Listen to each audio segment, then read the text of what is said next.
Welcome to Car Vacanza and let's talk about cars. Ini dia Honda All New BR-V, generasi kedua dari Honda BR-V yang merupakan versi produksi dari konsep Honda N7X yang pernah Honda tampilkan dan world premiere juga di Indonesia pada bulan Mei lalu. Ini akhirnya menjadi generasi baru dari Honda BR-V yang sudah beredar sejak tahun 2016 dan sempat juga dipamerkan sebagai konsep di pertengahan tahun 2015 lalu. Oke, kalau secara visual mungkin bisa dibilang Honda BR-V generasi kedua ini nyaris nggak ada bedanya. Nyaris ya, bukan yang benar-benar sama atau nyaris nggak ada bedanya dibandingkan versi konsep N7X. Gaya desain fascia depannya ini mungkin seragam seperti yang pernah ditampilkan di Honda Accord generasi terbaru. Menarik karena ini ada LED berbentuk seperti huruf C yang kepotong di bagian garis bawahnya, dan ini sudah full LED, jadi cahaya berwarna putih. Dan sini ada aksen chrome pada grill bagian atasnya, sementara sisanya ini berwarna gloss black. Bedanya daripada versi konsep adalah kalau di versi konsep N7X, Honda punya fog lamp dengan garis LED di bagian sini, tapi untuk versi produksinya berubah menjadi fog lamp bulat seperti di Honda City Hatchback. Jadi lebih lebih produksi massal kelihatannya. Kalau untuk body kitnya kurang lebih masih sama, ada aksen silver di bagian lip spoilernya yang menjadi desain khas SUV terbaru untuk Honda di Honda BR-V ini. Di balik kapas ini ada mesin 4 silinder 1500 cc DOHC yang merupakan mesin baru dibandingkan BR-V generasi lama yang diadopsi juga dari Honda City Hatchback. Tenaganya sendiri ada 121 PS atau 119 horsepower, sementara torsinya sampai 250 Nm yang digerakkan hanya ke roda depan dan transmisinya CVT. Perubahan desain memang terjadi sangat drastis untuk Honda BR-V generasi kedua. Tapi bukan hanya desain yang paling menarik dari mobil ini. Rangkaian fitur keselamatan dari Honda Sensing seperti di CR-V dan All New Accord sekarang hadir juga di BR-V. Fitur-fiturnya antara lain Lead Car Departure Notification System, Collision Mitigation Braking System, Road Departure Mitigation, Adaptive Cruise Control, Lane Keeping Assist, Auto High Beam, dan Lane Watch. Bisa dibilang All New Honda BR-V punya fitur paling melimpah di kelas low SUV. Bandingkan saja spesifikasinya dengan Suzuki XL7, Mitsubishi Expander, atau si kembar Rush dan Terios.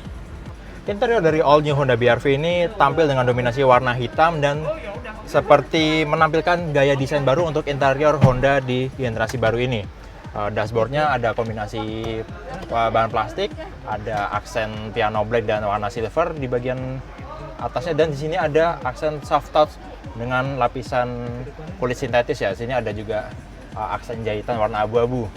Terus di tengahnya ada layar infotainment yang diklaim Honda udah support smartphone connectivity, tapi nggak diklaim apakah support Apple CarPlay atau Android Auto. Sekarang gimana kalau langsung kita coba aja apakah dia udah support ke Apple CarPlay. Oh udah, dia begitu dicolok kabelnya ke smartphone dia akan ada pilihan untuk Apple CarPlay atau WebLink and iPod. Kita coba ke Apple CarPlay. Intinya dia udah support Apple CarPlay dan tampilannya ya seperti Apple CarPlay yang pernah kita coba di Honda City Hatchback, Honda CR-V. Cuma ini layarnya lebih kecil aja. Tapi udah cukup kapasitif dan pengoperasiannya udah enak, nggak ada delay yang gimana-gimana. Oke, itu tadi infotainmentnya. Sayangnya layarnya ini terlalu kecil untuk framenya yang lebarnya jauh lebih besar daripada dimensi layarnya. Di sini ada display AC digital, tapi sayangnya belum dual zone. Tapi seenggaknya untuk harga segini ya udah oke. Dan ini tuas transmisi CVT-nya. Untuk gagangnya ini ada lapisan warna kulit hitam, dan sekarang ini semua indikator posisi gearnya udah diiluminasi sama lampu, jadi nggak seperti di Honda City Hatchback yang nggak kelihatan kita ada di gear mana dari kondisi gelap. Untuk rem parkirnya Honda masih mengandalkan sistem tuas manual, belum electric parking brake. Dan di sini ada armrest yang bisa dibuka jadi kompartemen yang dimensinya sebenarnya kecil, udah dilapisin kulit, tapi ya cukuplah untuk naruh tangan istirahat waktu nyetir biar lebih santai. Oke, setirnya ini menjadi salah satu yang paling menarik dari All New Honda BR-V. Desainnya itu diambil langsung dari Honda CR-V 2021 yang udah dilengkapi dengan fitur-fitur Honda Sensing.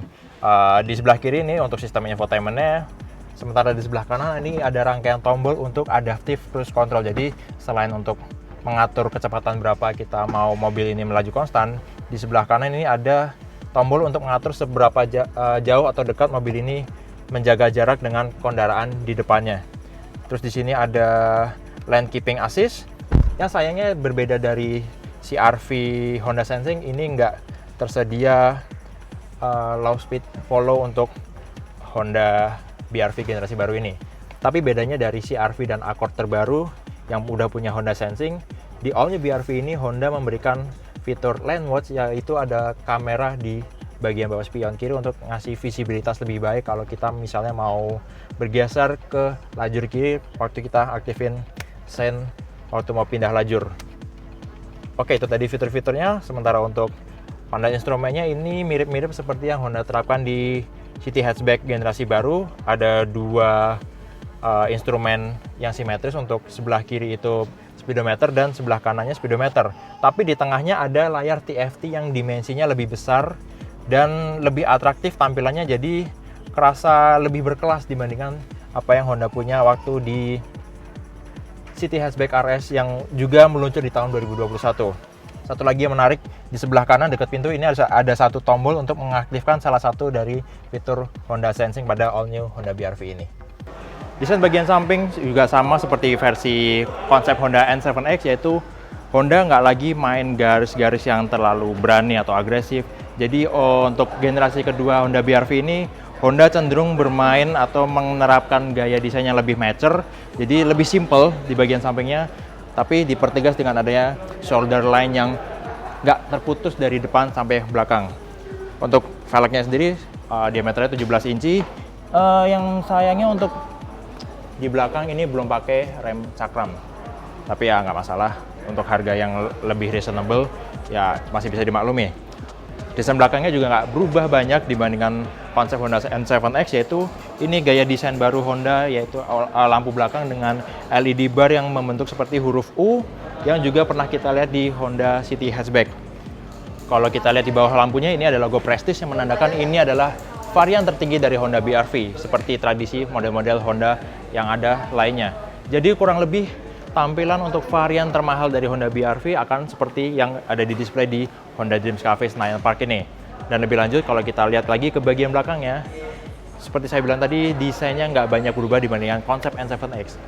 Roof spoilernya tetap terintegrasi sama bodi, jadi bukan yang akan jadi aksesoris tambahan. Terus di bagian bawah ini ada aksen two-tone untuk menciptakan kesan lebih atraktif, dan ini seperti skid plate yang menjadi khas desain dari SUV.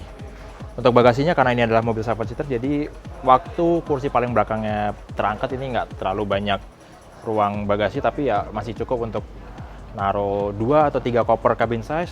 Tapi kalau mau lebih lega lagi ya tinggal lipat aja kursi baris paling belakang. Walaupun nggak flat, tapi ya lumayan lah untuk dapat ruang bagasi yang lebih luas kalau misalnya kita mau pergi jauh dengan barang bawaan yang banyak. Oke, sekarang kita lihat ke bagian dalamnya. Duduk di kursi baris kedua dari Honda All New BR-V ini kerasa lebih lega dibandingkan generasi sebelumnya yang cenderung posisi duduknya agak rendah, mirip Mobilio. Di sini joknya seperti di depan udah lapisannya kulit semua warna hitam dan ada jahitan warna abu-abu. Tapi kalau kondisi joknya paling maju, saya masih cukup dapat legroom yang lega, jadi nggak sempit sih hitungannya untuk duduk di sini. Headroomnya masih dapat hampir 1 jengkal. Terus di sini ada AC double blower yang mengikuti plafonnya warna hitam, jadi kerasa gelap atau kalem ya interior dari all new Honda BR-V ini. Terus kalau misalnya mau lebih lega lagi, kita bisa mundurin joknya sampai segini paling mundur. Terus untuk recliningnya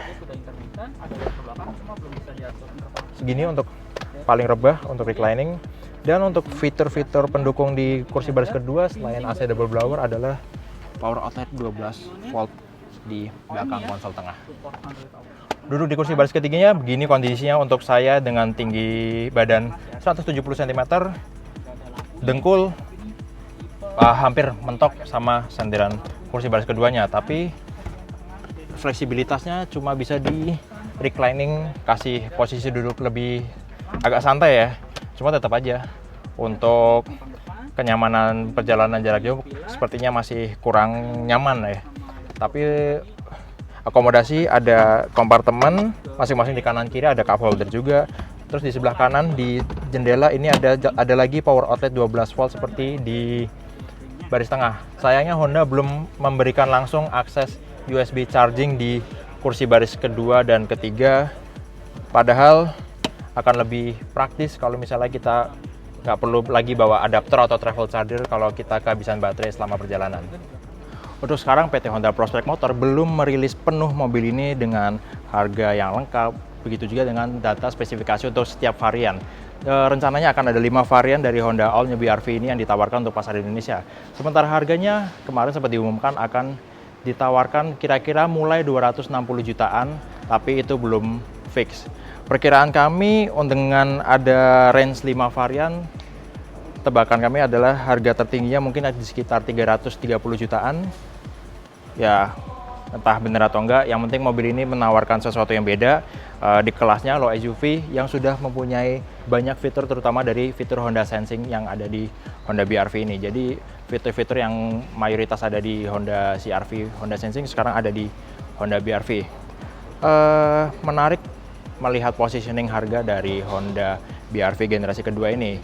Dengan harga segitu, jadi Honda mungkin bisa menyerang harga kelas di bawahnya dan di atasnya. Tunggu video-video Carvagaza selanjutnya, and let's talk about cars.